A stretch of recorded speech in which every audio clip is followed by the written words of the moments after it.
Well, hello everybody, and welcome to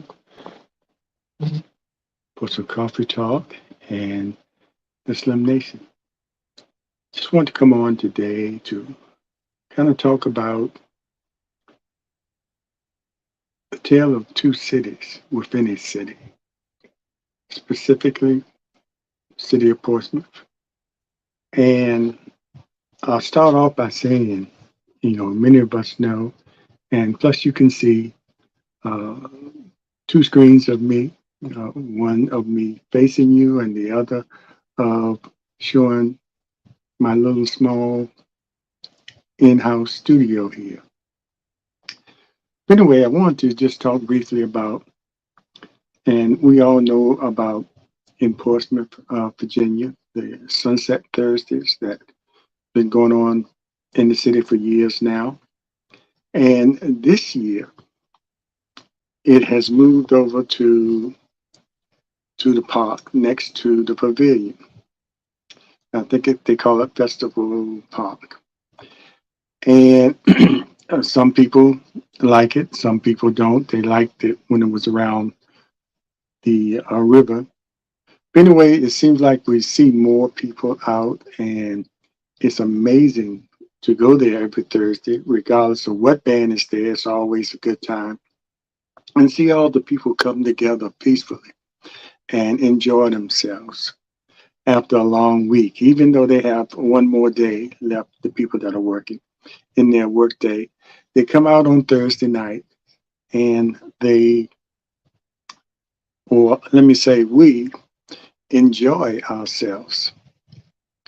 It's gotten to the point now, you see people pulling their little carts with portable tables and everything, and it's either a family affair or a friendship affair and just plain fellowship where people come out. And the festival park is full every Thursday, and you can feel the fellowship.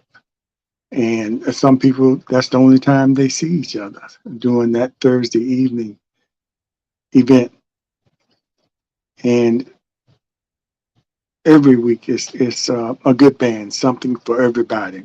It's a little bit of jazz, a little bit of pop, a little bit of R&B, a little bit of beach music, whatever. But the crowds are the same each week, regardless of who the band is. Because I think people come mostly for the fellowship and just being able to relax. And it's just so amazing to see. And often when I talk to people, I say, well, that's the Portsmouth that we know. That's the Portsmouth that we know. And um, on the other hand, most of the time, and I always say this when I see somebody out there, I say, isn't it wonderful that we can get together like this? But the bad thing is the next day we usually see in the headlines someone was shot, stabbed, or some kind of incident that's happened. Totally opposite of the fellowship and friendship and camaraderie displayed on those Thursday nights. And by the way, they're Friday nights, every other Friday nights, they're having a band down at the Renaissance on the back part of the Renaissance, the lounge. So I don't think you call it a lounge, but I'll think of the word later. And that's even another opportunity for citizens of Portsmouth and out and throughout Hampton Roads to come to the city and just sit back and enjoy music and each other. After this last Thursday night, we wake up this weekend and or the next day and find out that a 3-year-old was shot in the London Oaks area. And I mentioned it was in the London Oaks area only because to give you a location where it was, because I think a lot of things are happening in the London Oaks area to lessen the violence that's going out there. You have people working out there to working really hard, former residents working out there trying to help curb the violence out there. But every once in a while, it still occurs, just like in a lot of other communities. Excuse me. In this particular incident, it was a shootout involving several people, and the 3-year-old was in her home, and a stray bullet came through the house and hit her. Non-life threatening. She's going to be okay, thank God. But that shouldn't have happened when she was just in her home. And I talked about the good, and that's the events that we have and people come together. And the bad is when you have these events like this and someone is injured that wasn't involved, especially a kid, a 3-year-old. And the ugly is the people that are not concerned about others around them when they have beefs with each other. They just start shooting randomly. And in those situations, very seldom they hit each other. They usually harm innocent, either bystanders or even worse, people in their own home, in what they think or feel is in the safety of their own home. And that's why I call it the tale of two cities within a city, because we get two different images of what's going on in our city. And the reality is the violence is here, and it happens just about every day at some point. The gunshots that we hear in many of our communities, and make the point that, it's happening all over in other cities. And that's fine. It is in other cities all over the country. But when you live in one of those cities, you have to be concerned that it's happening in your city, like the city of Portsmouth. And we've been dealing with it for a long time. And I praise all the people that are out there on the ground doing fantastic things, having events for our youth. And I think their efforts will show up later on in life in dealing with our youth, because they're planting the seeds now in self-worth and the value and valuing their life as well as other lives, which seems to be the problem with some of these people that are out there now shooting at each other and hurting people that have nothing to do with their issues with each other. So I guess, and some people would say that the ones that's doing that now, they are lost cause. And I don't believe that. I believe a lot of those ones that are out there now can be saved, because there are adults now walking around now that are deacons, that are pastors, that are regular churchgoers, people that are spiritual, that believe, that did those things in their youth, that made those mistakes, that didn't care, but something turned them around. So we can't give up on those that are out there committing these crimes. Of course, yes, they have to be accountable for what they do. And the saying, you commit the crime, you have to be ready to serve the time. And in many cases, serving that time is necessary. Some people come out of that a changed person. But the main thing is the programs that many are doing that are involving our youth. And I think we need to support those people that are doing those things that support our youth. I think it's a program going on today from 10 to 4. on on a basketball court on County Street. Yes, I believe it's on County Street, right behind Bob Ewer, where the tires are. They have a nice basketball court out there. And for the last 3 days, it's been a youth camp out there for the little kids. I happened to pass by there because I used to pass by there and see the court and never saw anybody out there. And I wondered, you know, it's a great court. The city improved it, paved it, new pavement and everything. I never saw anybody out there. And I thought it was a great opportunity for kids to um, be out there playing basketball or doing something out there rather than not having that idle time and getting caught up in crimes of opportunity and crimes of opportunity when you didn't wake up that morning, come out intending to do something, but you didn't have anything to do and you're standing around and something comes up or somebody has a crazy idea and you say, okay, why not? I don't have anything else to do, and you get involved, or you're just an innocent bystander. And next thing you know, you're caught up in that.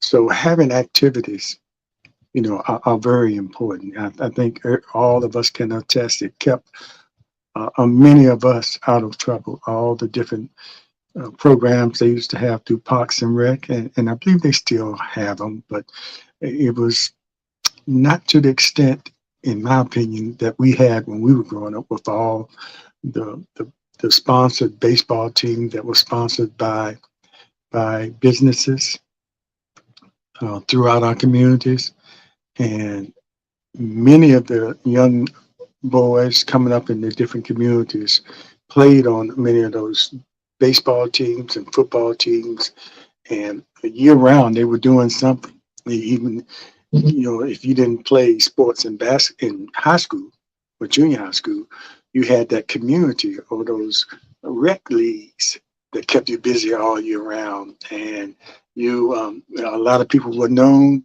in those rec leagues more than some of the stars in the high school leagues. So I say that to say how important it is for us to continue that. This crime is not going to go away overnight, but we just have to keep cutting at it and cutting at it with programs and having people dedicated to our communities, especially the ones that come back to the communities and maybe were involved in that kind of activity when they were young, and they were turned around either by incarceration or a particular person or an event that happened in their life that turned them around. So let's make sure we support them, support them, so somehow we can get a handle on these things, the crime that's so prevalent in our communities, and in many cases, giving a lot of our individual cities a bad name. I was at a meeting, a social services building, for a group that I'm involved with, and it was an intern there that's working for social services, and she's from Suffolk, a young girl. She's still at Norfolk State. So I guess she was getting ready to come out. She was interning, or not interning. And at the end of the meeting, they asked her to give a few comments. And her comments was that being from Suffolk and having coming to Portsmouth to work, she had a preconceived notion of what it was like, what Portsmouth was like, because mostly what she knew about Portsmouth is what she saw in the news cycle about the crime and everything like that, and not seeing as much about what we see, the citizens that live here, such as the Sunset Thursdays, the events at the Renaissance on Fridays, the farmers market every Saturday morning downtown, all the different activities on Saturdays in Churchland and Brighton, and all the communities and all the different work that community activists are doing.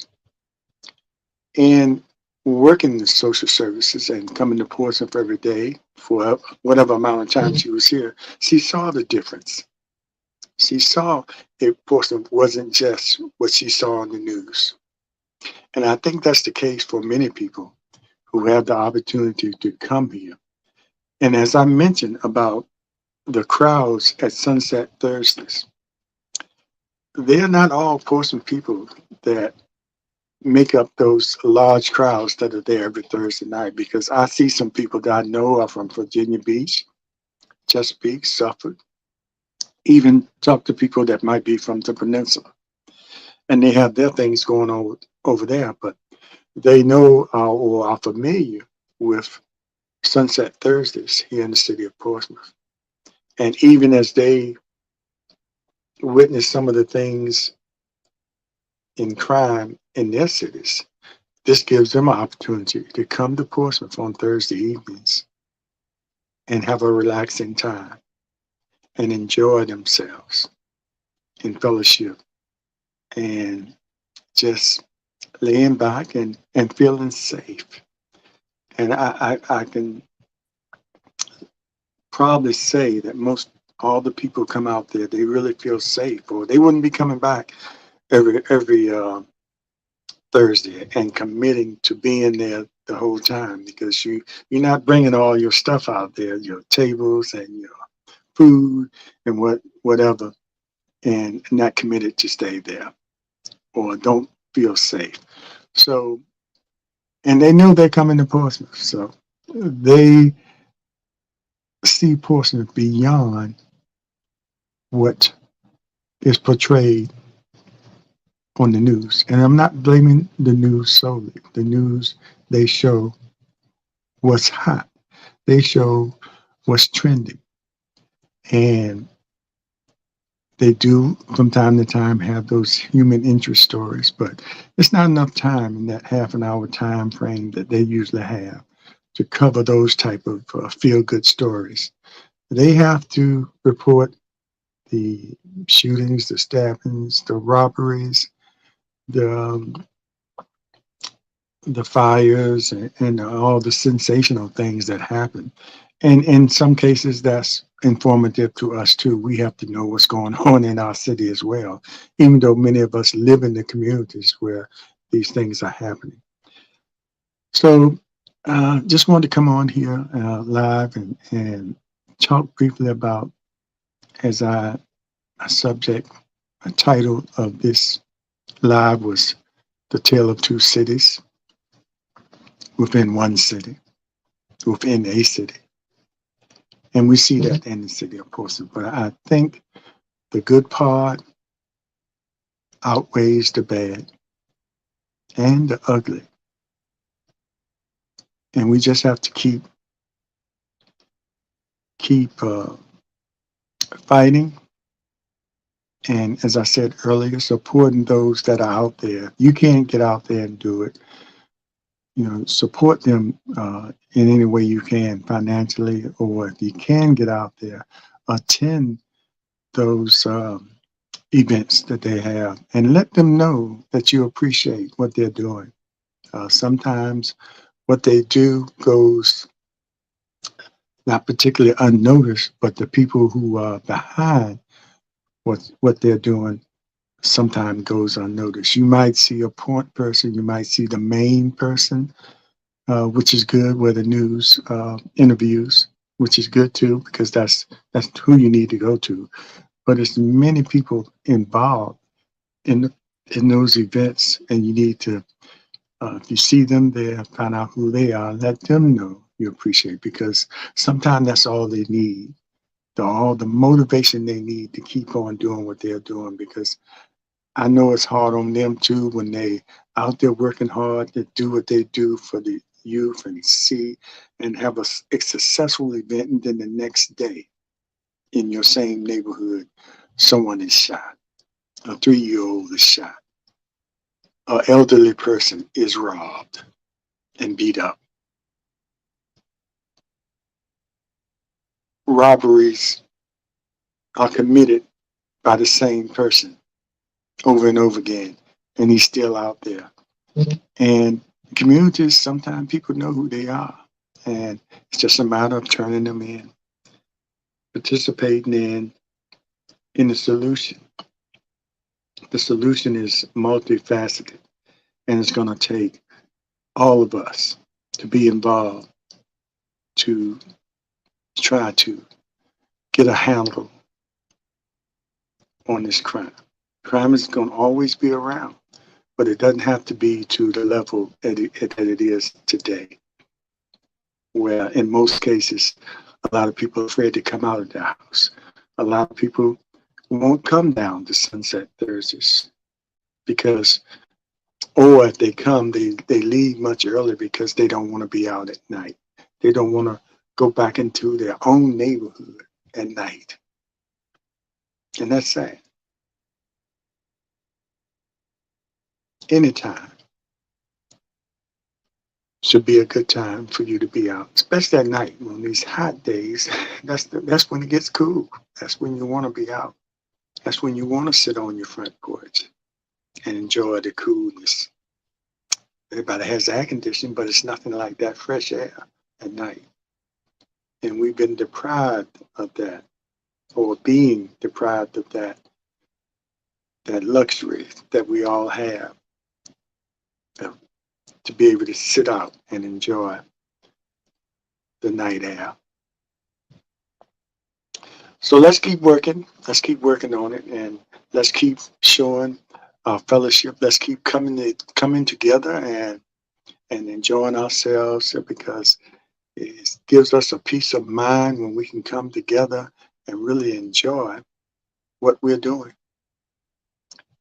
on those Thursday and Saturday nights, and Friday nights and Saturday mornings downtown, when you get a chance to mix with people you don't normally do during the week.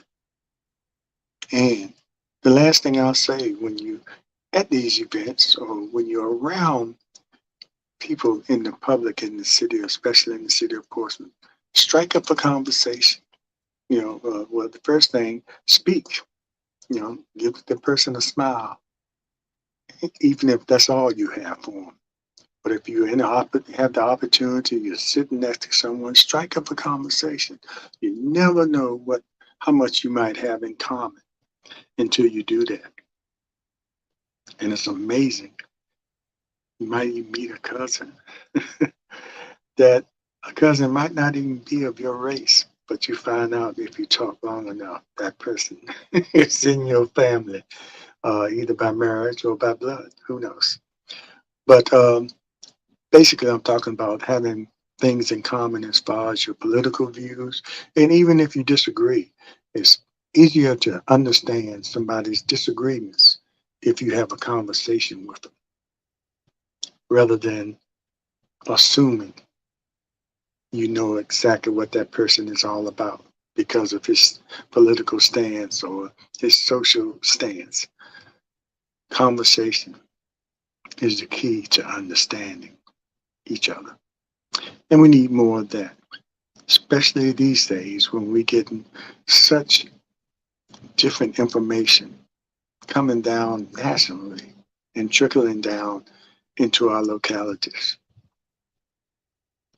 which seems to be the more dominant things that people are listening to, rather than conversations like this. This is Slim Overton for some Coffee Talk and the Slim Nation. We appreciate you. Be aware, be informed, and most of all, be involved. And remember, your vote is your voice, always. Go to the polls and exercise that right that you have, that a lot of people fought for and died for. Be a part of the change when necessary. Take care. We'll see you next time.